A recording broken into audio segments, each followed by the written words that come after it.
देखो बच्चों, probability distribution का ये लास्ट क्वेश्चन है और ये सबसे टफ क्वेश्चन जो आया था ना शिफ्ट के अंदर 5 अप्रैल को, ये आया था। मीन और वेरिएंस, मीन और स्टैंडर्ड डेविएशन बच्चों आपको इस प्रोबेबिलिटी डिस्ट्रीब्यूशन का म्यू और सिग्मा दे रखा है ना।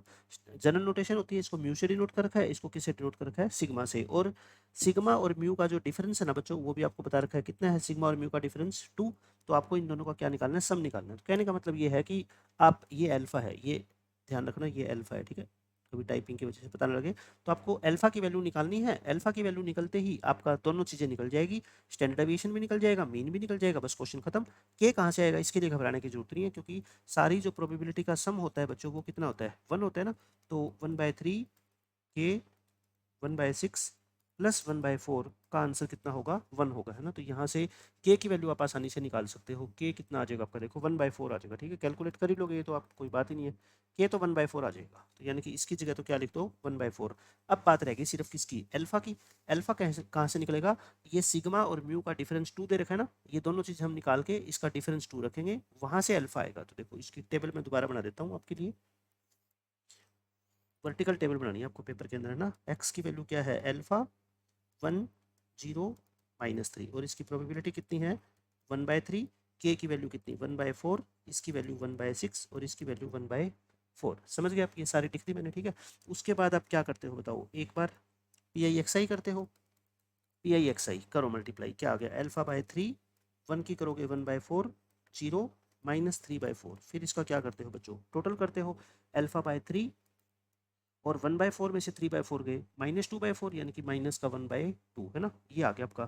फिर उसके बाद क्या करते हो बताओ, एक्स आई स्क्वेयर, सारा पिछले बार बड़ा प्रोसेस है, अल्फा का स्क्वेयर आएगा, फिर 1 का स्क्वेयर, फिर 0 का स्क्वेयर, फिर 3 का स्क्वेयर।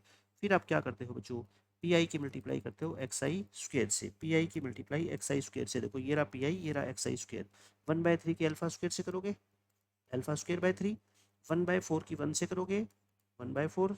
0 से करोगे, 9 की 1/4 से करोगे, 9/4। इन सब का क्या करोगे, टोटल कितना आ गया देखो, 9/4 और 1/4 10/4, यानी 5/2। तो अल्फा स्क्वेयर बाय 3 प्लस 5/2। समझ आ गई मेरी बात दोनों, है ना।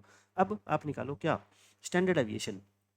स्टैंडर्ड डेविएशन बच्चों निकाल लो आप। स्टैंडर्ड डेविएशन क्या होता है बताओ, sigma p i x i square minus sigma p i x i का होल स्क्वेयर, यही तो होता है।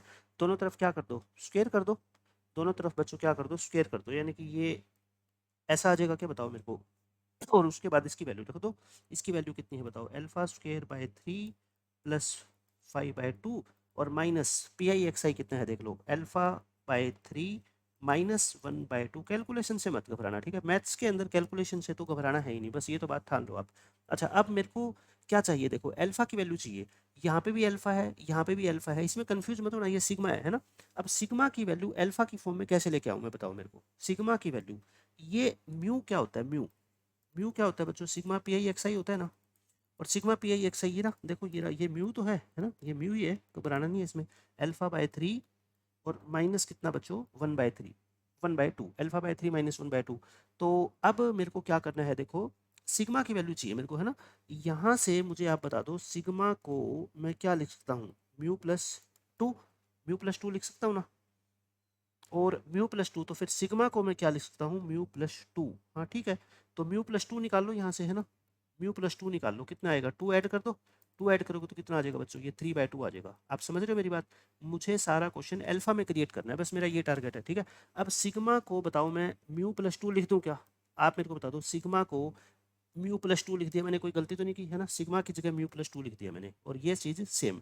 अब म्यू+2 की वैल्यू देखो, ये रही ऊपर कितनी, अल्फा/3 प्लस 3/2, और इसका क्या है, होल स्क्वायर, और बस ये सब कुछ सेम चलाते रहो। अब तो क्या करना है आपको, बस ये स्क्वायर खोलना है, अब सब कुछ आप जानते हो, कोई नई बात नहीं है ना। इतनी कैलकुलेशन तो जो बच्चा जेई की तैयारी कर रहा है वो करना जानता ही है। इसको सोल्व करके आफ्टर सिंप्लीफिकेशन मैं लिख देता हूँ, इसका स्क्वायर वगैरह खोल के, है ना, सिंप्लीफिकेशन करके क्या आ जाएगा, alpha square -6 alpha equal to 0। तो अल्फा की वैल्यू 2 आएगी बच्चों, यहाँ से एक 0 और एक 6। 0 क्यों नहीं हो सकती, मैं देखो बताता हूँ। 0 यहाँ पे इसलिए नहीं हो सकती क्योंकि देखो x की वैल्यू जो वेरिएबल है, 0 तो ऑलरेडी गिवन है ना। तो 0 के ऊपर प्रोबेबिलिटी 1/6 है, तो 0 के ऊपर प्रोबेबिलिटी 1/3 कैसे हो सकती है, समझ गए आप मेरी बात। तो अल्फा की वैल्यू 0 नहीं हो सकती, क्यों, क्योंकि बच्चों x इक्वल टू 0 क्वेश्चन में ऑलरेडी प्रेजेंट है ना, इज ऑलरेडी प्रेजेंट, तो एक्स की वैल्यू 2 बार थोड़ी लिख सकते हैं हम। सो अल्फा की वैल्यू कितनी होगी बताओ मेरे को, 6। अल्फा की वैल्यू 6 होगी तो एक बार क्या निकाल लो, म्यू निकाल लो, है ना। म्यू निकालो एक बार आप। म्यू कितना था देख लो, ये रहा अल्फा/3 -1/2, अल्फा/3 -1/2, और अल्फा की वैल्यू कितनी है 6। 2 में से 1/2 घटाओगे तो आंसर कितना आ गया बच्चों, 3/2। और सिग्मा क्या था, म्यू प्लस 2 था ना, सिग्मा तो म्यू प्लस 2 था, तो यानी कि म्यू म्यू कितना आया 3/2, 3/2 में 2 ऐड कर दो तो कितना आ गया 7/2। तो अपना आंसर क्या आ गया बताओ, म्यू प्लस में सिग्मा यानी कि 3/2 प्लस 7/2, 10/2, 10/2 मतलब क्या हो गया 5। तो बस इस क्वेश्चन में कैलकुलेशन थोड़ी पीछे से ज़्यादा थी, आपको कुल मिला के किसकी वैल्यू निकालनी है, अल्फा। अल्फा की वैल्यू निकल गई तो दोनों निकल जाएंगे म्यू और सिग्मा, और उसके बाद इस क्वेश्चन का आंसर आ जाएगा।